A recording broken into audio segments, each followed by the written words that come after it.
ज़बानों की दुनिया में हम सैर कर रहे हैं, अल्फाज की दुनिया में हम सैर कर रहे हैं, और ज़बानें वो हैं जो एक दूसरे को समझने में मुआविन होती है, समझने में एक दूसरे के साथ देती है, एक दूसरे को समझने में साथ देती है, एक दूसरे की बातें समझने में, एक दूसरे के ख़यालात समझने में साथ देती है।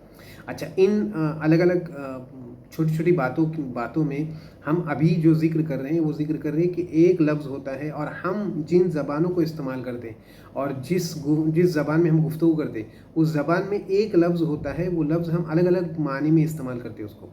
और उसी सिलसिले की दो कड़ियाँ हम इससे पहले देख चुके हैं कि एक बार लफ्ज़ देखा हमने, एक बाद लफ्ज़ देखा। उसके बाद हम आज एक और लफ्ज़ के बारे में बात करेंगे। वो लफ्ज़ है बस।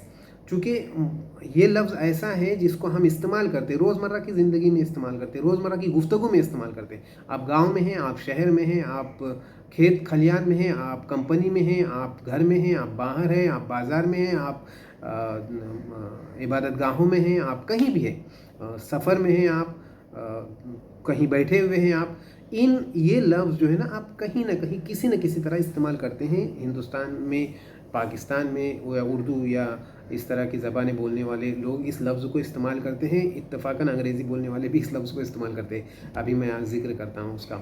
तो ये लफ्ज़ जो है ना, ये लफ्ज़ों की दुनिया बड़ी दिलचस्प है।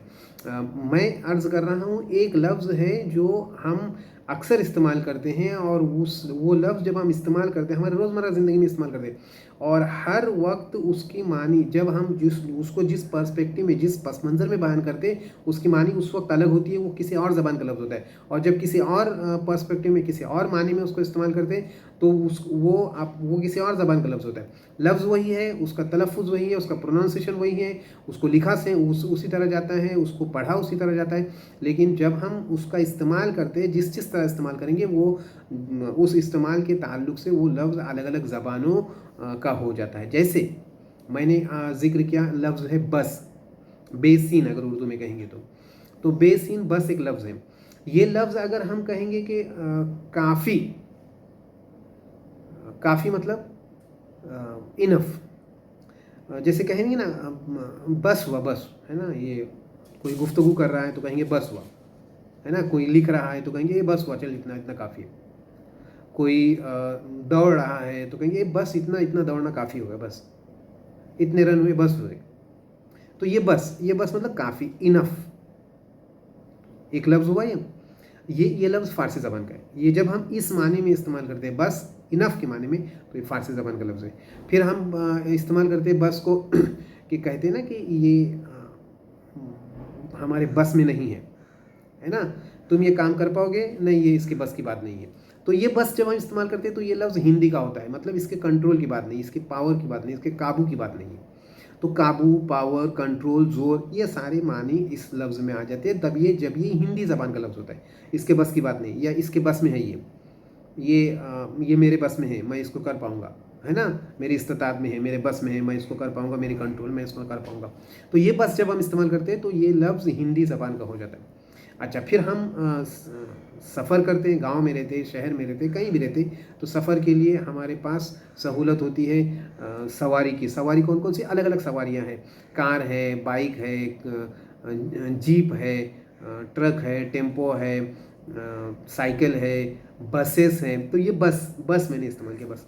ये जो बस लफ्ज़ जो है ना, ये अंग्रेज़ी ज़बान का लफ्ज़ है, और ये अंग्रेज़ी ज़बान का लफ्ज़ कौन है हिंदुस्तान में या पाकिस्तान में या जहाँ उर्दू बोलने वाले हैं, जहाँ ये लफ्ज़ इस्तेमाल नहीं होता, हर जगह इस्तेमाल होता है ये लफ्ज़।